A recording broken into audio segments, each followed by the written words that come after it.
The planet Keth-4 had been forgotten by the rest of the galaxy. It did not appear on any official star map. No trade routes passed through its sector. No ships visited its ports. For 3 long years, it had existed in complete silence, cut off from everything and everyone beyond its pale orange sky. Princess Queen Valara stood at the window of her small palace and watched the twin suns set behind the distant mountains. She was young by the standards of her species, barely 40 cycles old, but her eyes carried the weight of someone far older. 3 years of waiting had done that to her. 3 years of hoping for rescue that never came. 3 years of watching her people slowly lose faith. She remembered the night everything changed. The council had invited her to a ceremonial dinner on the capital world. She had been excited, eager to prove herself worthy of the throne she had inherited from her mother. But when she arrived, the doors were locked. The guards who had sworn to protect her turned their weapons in her direction. Commander Leeson, the man her mother had trusted most, stood before her with cold eyes and told her the truth. The Empire no longer needed a queen. They needed a council. And she was in the way. They did not kill her. That would have made her a symbol, a rallying point for those who still believed in the old ways. Instead, they sent her to Keth-4, a dying colony on the edge of nowhere. They destroyed the communication arrays. They erased the planet from every database. And then they told the Empire that their beloved Princess Queen had died in a tragic accident. Valara became a ghost. A forgotten name. A story that parents told their children before bed. But she was still alive. And so were the 300 souls who had chosen to stay with her. She turned away from the window and walked through the empty halls of her palace. It was not much of a palace anymore. The power systems failed regularly. The food supplies grew thinner each season. Her advisors told her that they had perhaps 2 more years before the colony would no longer be able to sustain itself. 2 more years of silence. 2 more years of waiting for a miracle that would never come. Valara had stopped believing in miracles long ago. She was sitting alone in her chamber when the ground shook beneath her feet. The sound came a moment later, a deep rumbling boom that echoed across the valley. She rushed to the window and saw something impossible. A ship was falling from the sky, that it was not a Sindari vessel. The design was wrong, the shape unfamiliar. It tumbled through the atmosphere, trailing smoke and fire, and crashed into the hills north of the colony. The impact sent a column of dust into the air that hung there like a signal for all to see. Within minutes, her guards had assembled. They looked to her for orders, their faces a mixture of fear and confusion. No ship had come to Keth-4 in 3 years. This could be salvation, or it could be death finally catching up with them. Valara made her decision. She would go herself. The crash site was a mess of torn metal and scorched earth. The ship had carved a long trench through the rocky soil before coming to rest against a boulder. Smoke rose from a dozen different places. Valara's guards surrounded the wreckage with weapons drawn, ready for whatever might emerge. For a long moment, nothing happened. Then the side hatch opened with a groan of damaged metal, and a figure stumbled out. It was not Sindari. It was not any species Valara recognized from her studies. It stood upright on 2 legs like her people, but its skin was a strange pinkish-brown color, and it had hair on its head instead of the smooth scales she was used to. It wore a simple flight suit covered in patches and burns from the crash. Blood ran from a cut on its forehead, but it seemed more annoyed than injured. The creature looked at the armed guards surrounding it and raised its hand slowly. "I come in peace," it said in broken Sindari. "Ship broke. Not my fault, mostly." Valara stepped forward, and the creature's eyes found hers. There was intelligence there, curiosity, and something else she had not seen in a very long time. No fear. "What are you?" she asked. The creature lowered its hand slightly and offered what might have been a smile. "Name is Daniel Carter. I am human, and I am having a very bad day. Human. Valara had heard stories about humans. Everyone in the galaxy had. They came from a small blue world on the far side of known space. They were newcomers to the galactic stage, barely a century into their expansion among the stars. The story said they were violent, unpredictable, and dangerously stubborn. They had fought wars against species twice their size, and won through sheer refusal to surrender. But the stories also said something else. They said humans were curious, that they went places no one else dared to go, that they had a strange habit of helping those who could not help themselves. Valara did not know which stories to believe. Her chief advisor, an elderly Sindari named Torvak, leaned close to her ear. We should kill it, my queen. Humans cannot be trusted. If the council learns that one of them found us here, they will send a fleet to finish what they started. Valara watched the human called Daniel Carter as he looked around at the barren landscape and the frightened faces of her guards. He did not reach for a weapon. He did not try to run. He simply stood there, bleeding and alone, waiting to see what she would decide. No, Valara said quietly. We will not kill him. Not yet. She stepped closer to the human and studied his face. Up close, she could see the exhaustion in his eyes, the way his body swayed slightly from the impact of the crash. He was injured and stranded on an unknown world surrounded by armed aliens. By all logic, he should have been terrified, but he met her gaze without flinching. Why are you here, human? She asked. Daniel Carter let out a long breath and glanced back at his ruined ship. Honestly, I have no idea. I was hauling cargo through what I thought was empty space. Then my engine decided to explode, and my navigation system sent me here. He looked at her again. Where exactly is here? Valara considered her answer carefully. She could lie. She could tell him nothing. She could lock him away and pretend this day never happened. But something in his eyes made her pause. Something that reminded her of herself 3 years ago, before the betrayal, before the silence. Hope. You have landed on a world that does not exist, she said slowly. And I am a queen that the galaxy believes is dead. Daniel Carter blinked at her for a moment. Then, despite everything, he laughed. Well, he said, I guess that makes 2 of us who are not supposed to be here. And for the first time in 3 years, Valara felt the smallest crack form in the wall she had built around her heart. They kept Daniel Carter in a small room near the edge of the palace. It was not exactly a prison cell, but it was not comfortable either. A single window looked out over the valley, and a thin mattress lay on the floor. 2 guards stood outside his door all times, watching his every move. Valara's advisors had argued for hours about what to do with him. Some wanted to execute him immediately. Others wanted to use him as a bargaining chip if the council ever discovered they were still alive. A few suggested simply leaving him in the wilderness and letting nature take its course. But Valara had refused all of these options. Something about the human intrigued her. He was not what she had expected.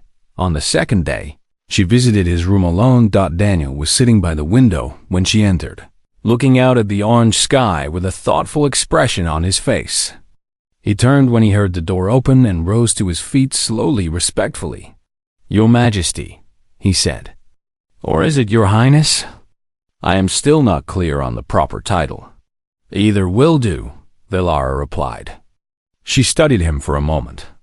The cut on his forehead had been treated by her physicians, and he looked less exhausted than before. How are you feeling? Like a man whose ship exploded and who woke up surrounded by aliens pointing weapons at him. He paused. So pretty normal for a Tuesday, honestly. Valara did not understand the reference, but she sensed it was meant to be humorous. You are taking this situation remarkably well. Daniel shrugged. Panicking never helped anyone. Besides, if you wanted me dead, I would already be dead. The fact that I am still breathing tells me you are at least considering other options. He was clever, Velara realized. More clever than his casual attitude suggested. She sat down on a small chair near the door and folded her hands in her lap. Tell me about yourself, Daniel Carter. Tell me why a human cargo pilot was flying through uncharted space. Daniel leaned against the wall and crossed his arms. Short version? I was trying to save time. There's a trade route that runs along the edge of this sector, and I thought I could shave a few days off my delivery by cutting through the empty zone. He smiled ruefully. Turns out, the empty zone is not as empty as the maps say. The maps do not show this world because my enemies erased it, Velara said quietly. They wanted me to disappear. They wanted everyone to forget I ever existed. Daniel's expression shifted. The humor faded from his eyes, replaced by something more serious. Your enemies? Velara hesitated. She had not spoken about the betrayal to anyone outside her closest circle. The words felt heavy in her chest, like stones she had been carrying for too long. But something about this strange human made her want to set them down. I was the Princess Queen of the Sindari Empire, she began. My mother ruled for 200 years before she passed the throne to me. I was young, inexperienced. The council saw an opportunity. She paused. They staged a coup. They stripped me of my power and sent me here to die in silence. Then they told the galaxy I was dead. Daniel listened without interrupting. When she finished, he was quiet for a long moment. 3 years, he said finally. You have been here for 3 years with no way to call for help? The communication arrays were destroyed before we arrived. We have tried to rebuild them, but we lack the parts and the expertise. Velara shook her head. Even if we could send a message, who would answer? The council controls everything. Anyone who spoke in my favor would be silenced. What about other species? Other governments? The Sindari Empire is powerful. No one would risk a war over a forgotten queen. Daniel was quiet again, his brow furrowed in thought. Velara watched him, wondering what was going through his mind. She expected him to express sympathy, perhaps, or to simply accept the hopelessness of the situation as she had. Instead, he pushed himself off the wall and looked her directly in the eyes. What if I could get a message out? Velara blinked. What do you mean? My ship is damaged, but the communication system might still work. If I can repair it, I can send a signal to human space. It would not reach the Sindari, but it would reach my people. And what would your people do? This is not their concern. They have no reason to involve themselves in Sindari politics. Daniel smiled, and there was something warm in it. Something unexpected. You do not know humans very well, do you? He walked to the window and looked out at the distant hills where his ship had crashed. We have a saying back home. No one gets left behind. It does not matter if you are human or not. It does not matter if we know you or not. When someone is in trouble, we help. It is just what we do. Velara shook her head slowly. That sounds like a fantasy. No species is that selfless. We are not selfless, Daniel admitted. We are stubborn. There's a difference. He turned back to face her. Look, I can't promise anything. Maybe my ship is too damaged. Maybe no one will hear the signal. Maybe your council will find us before help arrives. But I would rather try and fail than sit here and do nothing. He took a step toward her, and his voice softened. You have been waiting for someone to save you for 3 years. I am not asking you to trust me completely. I am just asking you to let me try. Velara looked at him for a long time. She had learned not to trust. She had learned that hope was a luxury she could not afford. Everyone who had ever promised to protect her had eventually betrayed her. But this human was different. He had nothing to gain from helping her. He had no connection to her empire, no stake in her survival. He was just a stranger who had fallen from the sky and refused to accept that her situation was hopeless. Maybe that was what made her believe him. "Very well," she said quietly. "I will allow you to try." Daniel's face broke into a genuine smile. "Thank you. I promise I will not let you down. Do not make promises you cannot keep, human. I never do." The next morning, Velara ordered her guards to escort Daniel back to his crashed ship. She went with them herself, along with a small team of technicians who might be able to help with repairs. When they reached the wreckage, Daniel circled it slowly, assessing the damage with practiced eyes. Most of the hull was destroyed, but the cockpit had survived the impact mostly intact. "The communication array is in there," he said, pointing to a section near the front.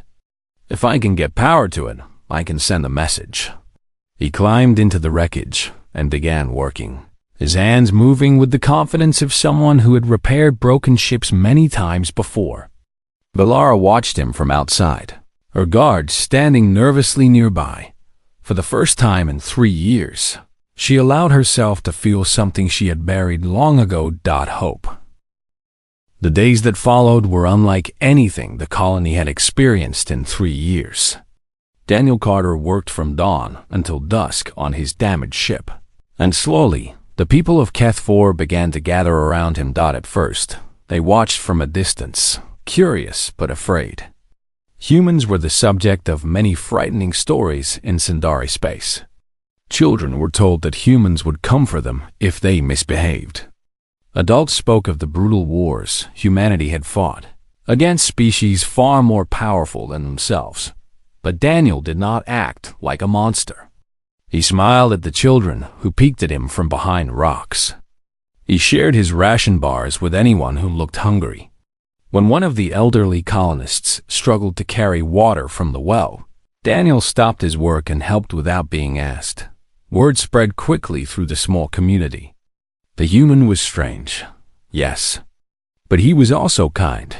Velara noticed the change in her people. For 3 years, they had moved through their days with heavy hearts and empty eyes. They performed their duties and waited for death to finally claim them. But now, there was energy in their steps. Conversations filled the air. Laughter, rare and precious, echoed through the colony. All because of one human who refused to give up. On the 5th day, Daniel emerged from his ship with grease on his face and a tired smile on his lips. "I think I've got it working," he announced. "The communication array is functional. We can send a message." Velara felt her heart skip. "You are certain?" "About 80% certain. Maybe 75? He wiped his hands on his flight suit. "The signal will be weak, but it should reach human space. The question is, who do we want to hear it?" They walked together back to the palace as Daniel explained his plan. He would send the message on a frequency monitored by human patrol ships along the border. It was a standard distress channel, used by cargo haulers and independent pilots when they found themselves in trouble. "The problem is," Daniel continued, "the Sindari might pick up the signal too. If your council has ships anywhere in this sector, they will know something is happening here." Velara had considered this. "Then we must include everything in the message. My name, the council's crimes, the truth about what happened 3 years ago. That is risky. If the council intercepts the message before anyone else does, they might decide to destroy this world before help can arrive. Then we have no choice but to trust that help will arrive first." Daniel studied her face for a moment. "You have changed, you know. When I first met you, you seemed like someone who had given up. Now you sound like a queen again." Velara allowed herself a small smile. "Perhaps I simply needed someone to remind me who I was." That night they gathered in the palace's main hall to record the message. Velara stood before a small camera that Daniel had salvaged from his ship, dressed in the finest robes she still possessed. They were worn and faded, but they carried the symbols of her house, proof of who she was. She took a deep breath and began to speak.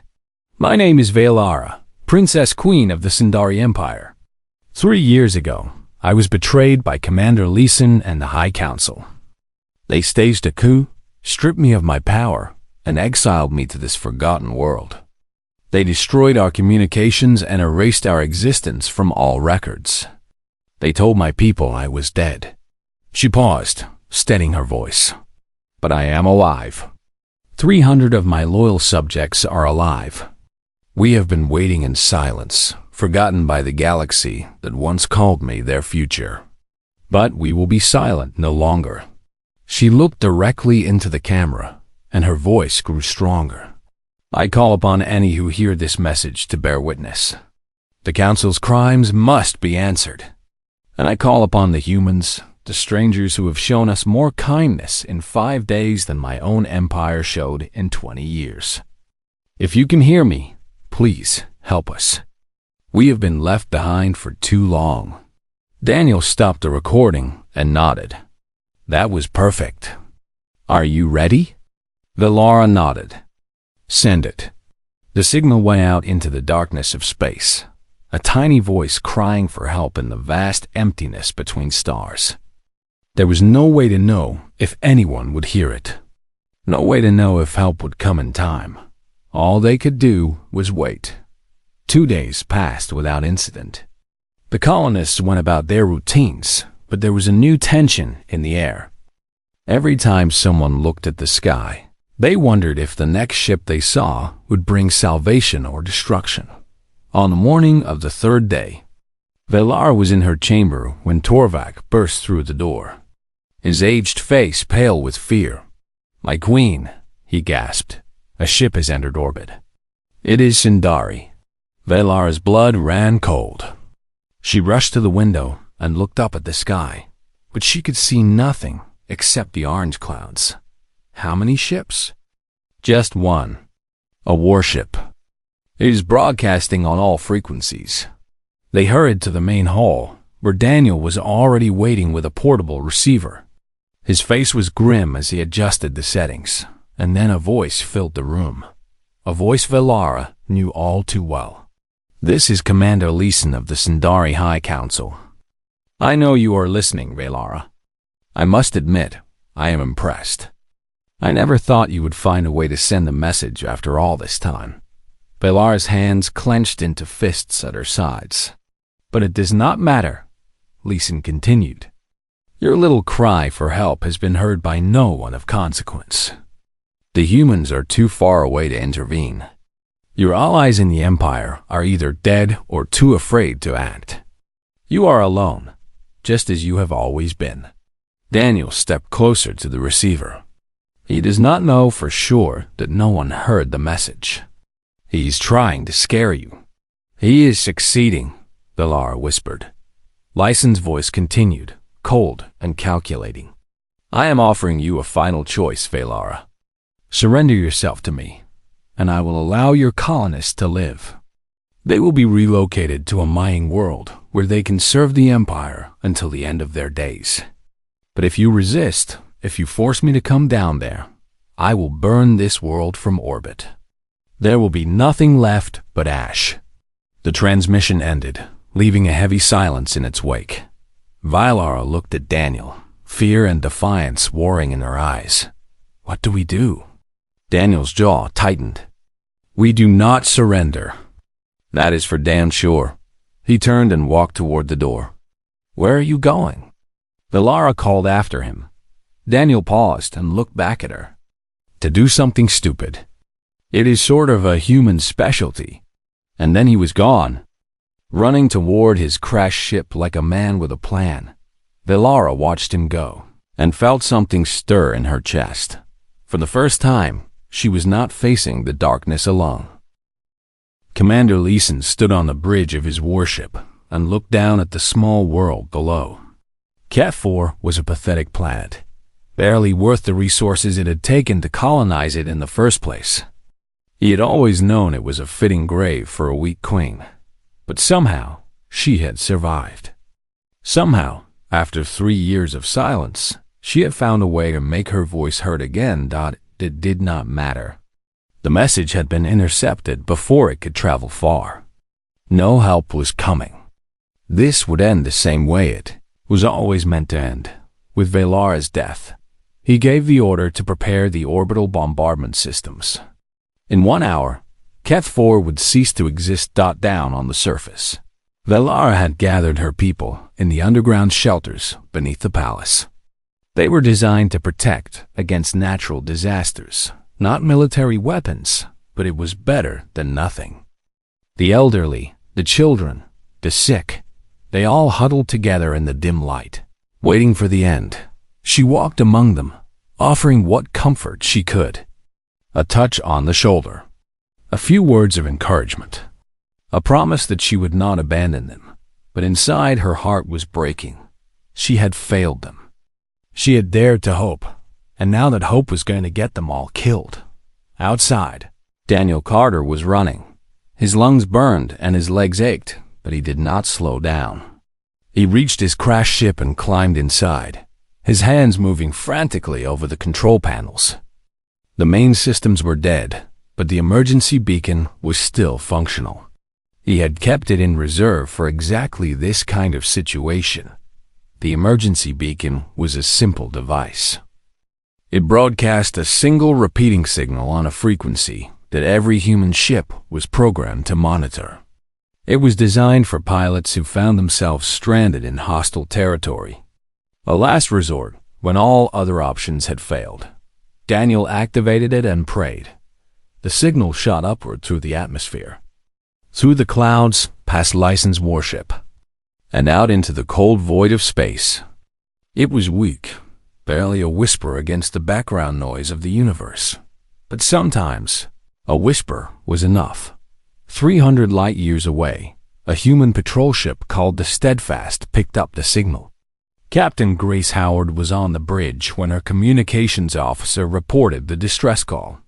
She frowned and walked over to his station. "Where is that coming from?" "A system in the dead zone, Captain. There is nothing on the charts, but the beacon is definitely human." Grace studied the readings for a moment. A human beacon in Sindari space, in a region that did not officially exist. It could be a trap. It could be a malfunction. Or it could be one of their own in serious trouble. How far? At maximum speed, about 4 hours. Grace made her decision without hesitation. Set a course. Contact the Resolute and the Vanguard and tell them to follow. One of ours is in trouble. Within minutes, 3 human patrol ships were racing toward the dead zone at speeds that would have seemed impossible to most species. Their engines burned hot, pushed to their limits, because somewhere out there, a single human was calling for help, and humans never left their own behind. Back on Keth 4, Lyson's hour was almost up. The bombardment systems were charged and ready. His weapons officer waited for the final order. "Commander," another officer said suddenly, "we are detecting multiple contacts dropping out of faster-than-light travel." Lyson frowned. "What kind of contacts?" "Unknown configuration. They are not Sindari." A pause. "Sir, they are positioning themselves between us and the planet." Lyson's eyes widened. "Show me." The main view screen flickered to life, and there they were. 3 ships, smaller than his warship, but bristling with weapons. Their hulls were painted in colors Lyson had never seen before, and their designs were angular and aggressive. A communication request came through. Lyson hesitated, then accepted it. A human face appeared on the screen. A woman with short brown hair and sharp eyes that seemed to see right through him.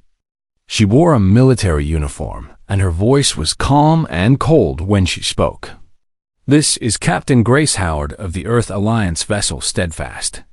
You are ordered to stand down and withdraw from this system immediately." Lyson straightened his posture and glared at the screen. "You are interfering in internal Sindari affairs, Captain. This planet and everyone on it are under the jurisdiction of the Sindari High Council. Leave now, or face the consequences." "I do not think so," Grace replied. "We received a distress signal from one of our own on that planet. We are not going anywhere until we confirm his safety.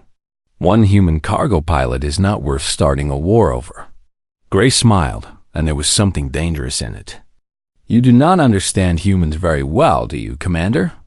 That one cargo pilot called for help. And when one of us calls, the rest of us answer. Every single time. You are bluffing. 3 ships cannot stand against a Sindari warship. Maybe, but check your sensors again." Leeson looked at his tactical officer, who had gone pale. "Sir, we are detecting additional contacts. 12 more ships are on approach, and they are all broadcasting human signatures. 15 ships. 15 human warships had mobilized in less than 4 hours to answer a single distress call. It was impossible. It was absurd, and yet, there they were." Grace's voice came through the speaker again, calm and certain. "Here's what is going to happen, Commander. You are going to power down your weapons. You are going to withdraw from this system. And you are going to tell your council that this world is no longer forgotten. And if I refuse, then you will find out exactly how humans respond when someone threatens one of our own. And I promise you, Commander, you will not like the answer." The bridge was silent. License officers looked at him, waiting for orders, fear evident in their eyes. Leeson stared at the screen full of approaching human ships. And for the first time in his life, he understood the stories he had heard about humanity. They were not exaggerations. They were not myths. Humans were exactly as dangerous as everyone said they were. "Stand down," he said quietly. "Power down the weapons and set a course out of the system." His weapons officer hesitated. "Sir, do it," Leeson snapped. "This is not over. But it will not end today." The Sindari warship turned and began to retreat, leaving Keth 4 behind. On the surface, Daniel watched through the window of his crashed ship as the massive vessel disappeared into the clouds. He let out a long breath and slumped against the control panel. "Took you long enough," he muttered to no one in particular. Then he smiled and headed back toward the colony to share the good news. The people of Keth 4 emerged from the underground shelter slowly, blinking in the orange sunlight like creatures waking from a long and terrible dream. They had gone below, expecting death. Now they walked out into a world that was somehow still standing. Word spread quickly through the colony. The Sindari warship was gone. Human ships filled the sky. For the first time in 3 years, they were not alone. Velara stood in the courtyard of her palace and watched as a human shuttle descended through the clouds. It landed gently on the cracked stone, and the hatch opened to reveal Captain Grace Howard. The human woman stepped out and surveyed the scene around her. The crumbling buildings, the thin, weary colonists, the pale queen standing among them with tears in her eyes. Grace took it all in, and then she walked forward and stopped in front of Velara. "You must be the queen we heard about in that message," Grace said. Velara nodded, struggling to find words. "I am. I do not know how to thank you. You came for one person. You risked war for a stranger." Grace shook her head. "We did not just come for Daniel. We came because you asked for help. That is enough for us." Daniel appeared at the edge of the courtyard, looking tired but triumphant. He walked over to join them, and Grace turned to him with an expression that was half relief and half exasperation. "Carter, you have a real talent for finding trouble." "It is a gift," Daniel replied with a grin. "Captain, this is Princess Queen Velara. She has been stranded here for 3 years after her own council betrayed her." Grace's expression hardened. "We intercepted your message. The whole galaxy is going to hear what the Sindari Council did. There is no hiding from this now." Velara felt a weight lift from her shoulders that she had been carrying for so long she had forgotten it was there. Truly, the message reached others? It reached everyone. Human channels, neutral networks, even some Sundari frequencies that the Council could not block in time. Your story is out there now. You are not forgotten anymore. The colonists had gathered around to listen, and Velara could see the change in their faces. The hollow look of despair was fading, replaced by something brighter. Something she had not seen in so long. Hope. Over the next few days, the human ships brought supplies, medical equipment, and engineers to repair the colony's failing infrastructure. They worked alongside the Sundari colonists without complaint, sharing food and stories and laughter. Velara watched it all with quiet wonder.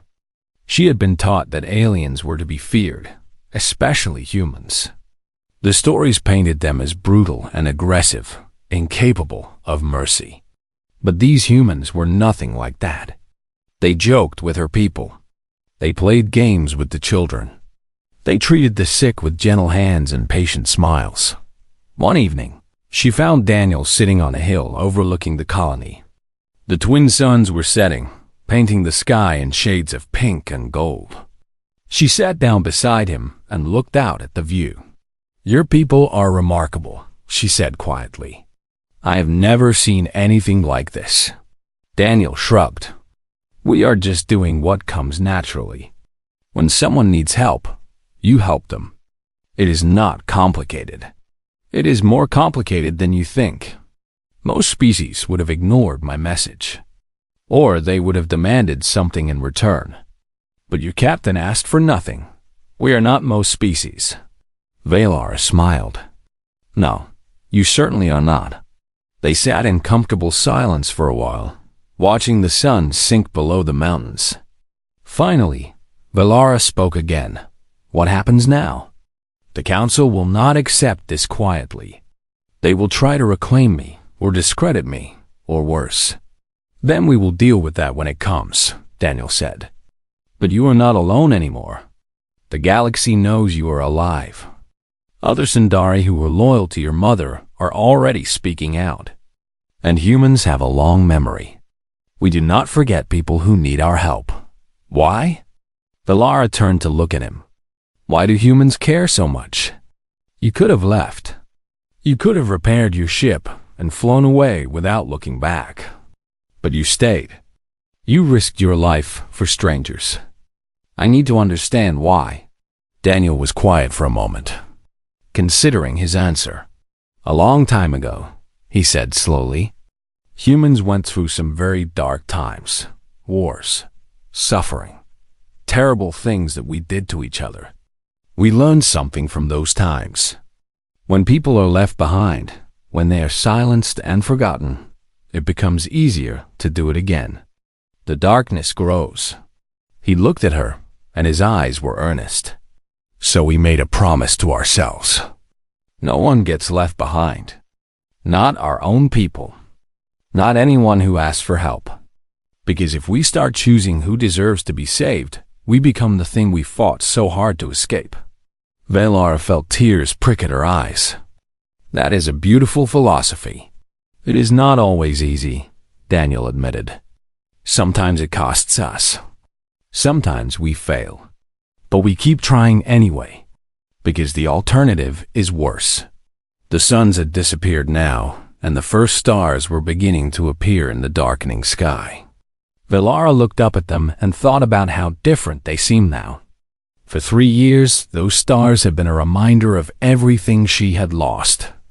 Now they felt like a promise of everything she might still find. "I have been silent for so long," she said softly. "I forgot what it felt like to have someone listen." Daniel reached over and placed his hand gently on hers. "You will never be silent again. I promise." A few days later, Captain Grace Howard came to say goodbye. The human ships had done what they could, but they needed to return to their patrol routes. The galaxy was watching now, and the Sundari Council would not dare to move against Kethfor openly. Not while the eyes of a dozen species were on them. Velara stood with Daniel at the landing pad as the captain prepared to board her shuttle. "Thank you," Velara said. "For everything." Grace smiled. "Take care of yourself, Your Majesty." And take care of Carter. He has a habit of finding trouble." "I heard that," Daniel called from behind them. Grace laughed and climbed into the shuttle. A moment later, it lifted off and rose toward the stars, carrying the humans back to their own corner of the galaxy. Velara turned to Daniel. "Are you leaving too?" He shook his head. "My ship still needs repairs. And besides, I figured you could use some help around here. If you will have me." Velara smiled, and for the first time in 3 years, it reached her eyes. "I would like that very much." They walked together back toward the colony, where the lights of the settlement glowed warm against the gathering dusk. For 3 years, Velara had ruled a dying world, waiting for an end that never came. She had lost everything she loved. She had forgotten what it meant to hope. But then a stranger had fallen from the sky. A human who refused to give up on her, even when she had given up on herself. And now, finally, she remembered. She was not forgotten. She was not alone. She was still here, still standing, still fighting, and with a human at her side. She was ready to reclaim everything she had lost. The galaxy had tried to silence her, but silence was no match for a queen who had found her voice again.